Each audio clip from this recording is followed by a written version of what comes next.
Hey guys, मेरा नाम है स्मित और आपका स्वागत है हमारे YouTube channel never give up. Robert Kiyosaki जो कि एक फेमस बुक के ऑथर हैं rich dad poor dad. Robert Kiyosaki जो कि इस बुक के ऑथर हैं, उनके दो पिता थे। असल में आपको ये सवाल मन में आया होगा कि एक इंसान के दो पिता कैसे हो सकते हैं, तो आइए आपको बताते हैं असल में ऐसा क्यों है। रॉबर्ट कियोसाकी जो कि इस बुक के ऑथर है, उनके दो पिता थे। एक उनके असली पिता जो कि एक पढ़े लिखे और पीएचडी होल्डर थे, लेकिन फाइनेंशियली हार्ड वर्किंग होने के कारण ऑथर उन्हें पुअर डैड बुलाते थे। वहीं दूसरी ओर उनके दूसरे पिता सिर्फ 8 स्टैंडर्ड तक पढ़े थे, लेकिन अपने शहर में वो एक नामचीन और बड़े बिजनेसमैन थे, इसलिए ऑथर उन्हें रिच डैड बुलाते थे। ऑथर जिस स्कूल में पढ़ते थे वहाँ ऑलमोस्ट सारे स्टूडेंट्स बड़ी बड़ी गाड़ियों में उनके पेरेंट्स उन्हें ड्रॉप किया करते थे। उनको देखकर ऑथर के मन में एक सवाल आया। उसके बाद वो घर चले गए। घर जाने के बाद ऑथर ने अपने पुअर डैड से पूछा कि पापा अमीर कैसे बने।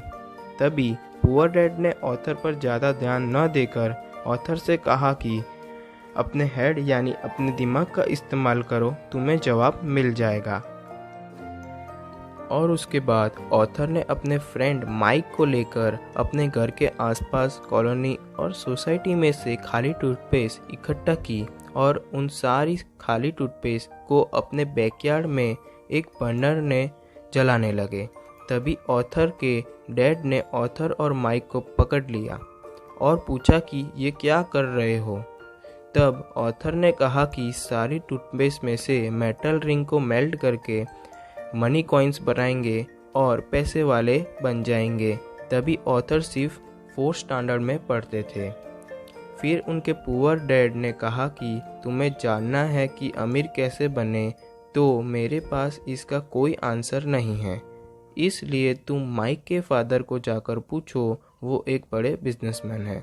फिर ऑथर माइक के साथ उसके घर गए और उनके मुंह बोले पिता, जिन्हें ऑथर रिच डैड बुलाते थे, उनसे पूछा। तभी रिच डैड ने अपने 47 साल के एक्सपीरियंस को बताया और कुछ लेसन्स भी दिए।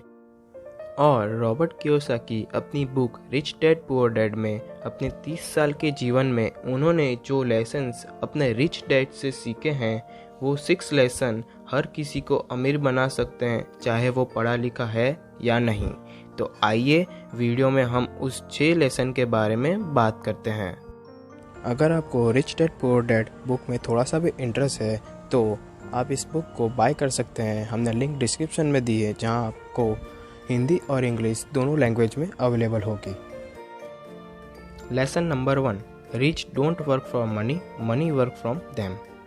ऑथर कहते हैं कि कई सालों से एक सर्कल चला आ रहा है, उन्हें ऑथर रैट रेस भी कहते हैं। रैट रेस का मतलब पहले अच्छी सी यूनिवर्सिटी में पढ़ो, फिर एक अच्छी सी जॉब करो, फिर अच्छी सी शादी करो और स्टेटस बनाने के लिए एक अच्छे सा घर लोन पर खरीद लो। इस रैट रेस में आप काम सबसे ज़्यादा करते हैं, लेकिन क्रेडिट कोई और ले जाता है। आप इसमें गरीब तो नहीं होंगे, लेकिन कभी अमीर भी नहीं बन पाएंगे और रिटायरमेंट तक सिर्फ आपको काम करना पड़ेगा। तो फिर पैसे के पीछे भागने से अच्छा है कि पैसे को अपने पीछे भगाओ। मैं आपको एक इजी एग्जांपल के थ्रू बताता हूँ।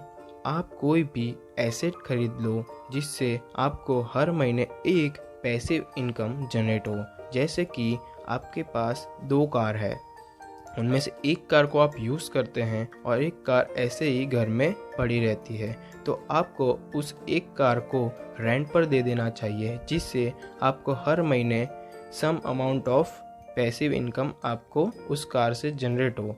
इसी तरह आपको पैसे के पीछे भागने से अच्छा है पैसे आपके पीछे भागेंगे और आपकी इनकम भी जनरेट हो जाएंगी।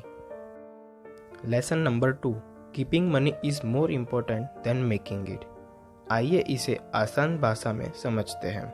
सुशील कुमार जो कि 2011 में केबीसी में 5 करोड़ जीता था, लेकिन जब 2015 में ये पता किया गया तो पता चला कि वो आज भी जॉबलेस है और गरीब है।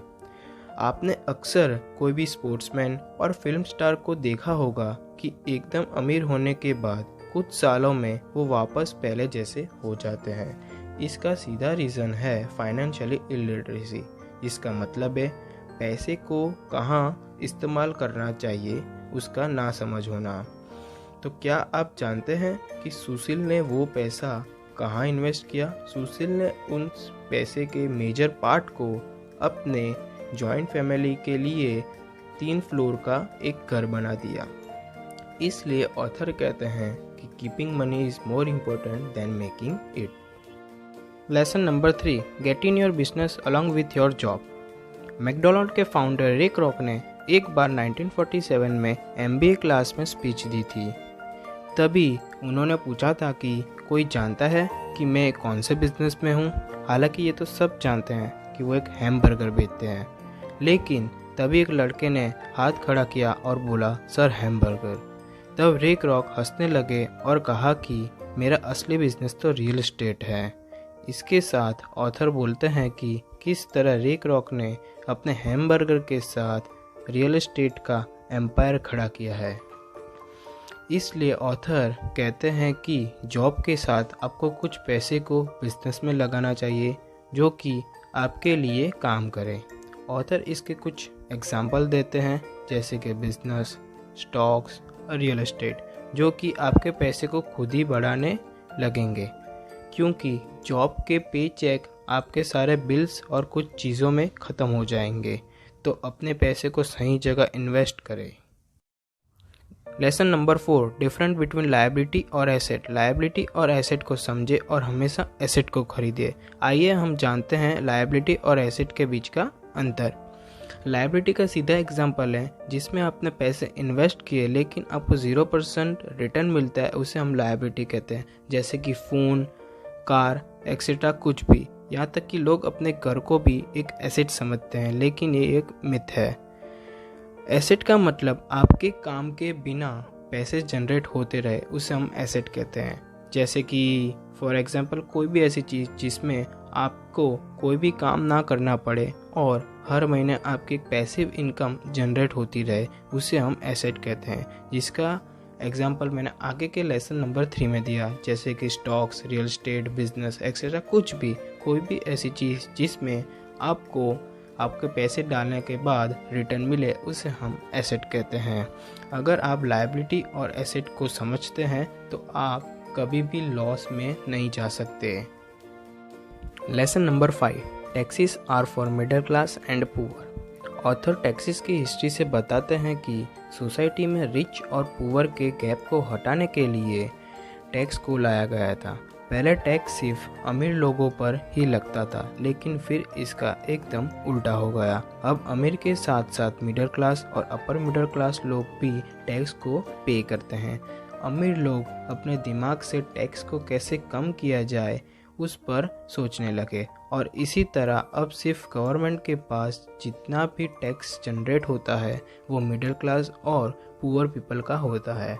एक रिच पर्सन और बिजनेसमैन पहले पैसे को अर्न करते हैं, फिर पैसे को स्पेंड करते हैं, और उसके बाद जो कुछ बचे उसमें से वो टैक्स पे करते हैं।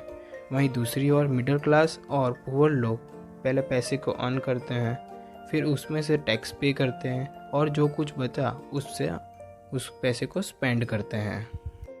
Lesson number 6, rich invent money.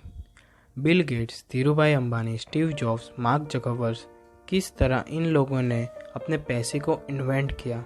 किसी और को कोई आइडिया आए उससे पहले ही आइडिया को यूज़ कर लो, यही उनकी स्ट्रेटेजी थी, और इसी आइडिया के थ्रू उन लोगों ने पैसे को सडनली इन्वेंट किया है। आज के इस वीडियो में हमने टोटल 6 लेसन के बारे में बात की, जिनमें से पहला लेसन है rich don't work for money, money work from them. Lesson number 2, keeping money is more important than making it. Lesson number 3, get in your business along with your job. Lesson number 4, different between liability और asset. Lesson number 5, taxes are for middle class and poor. और lesson number 6 है the rich invent money. Comment में बताइए इन 6 लेसनों में से आपका favourite lesson कौन सा है? मेरा फेवरेट लेसन नंबर 1 है, जो कि है rich don't work for money, money work from them. अगर आपको हमारा वीडियो पसंद आया हो तो प्लीज़ लाइक, शेयर और कमेंट करना ना भूलें और इस वीडियो को शेयर करें और चैनल को सब्सक्राइब करना ना भूलें।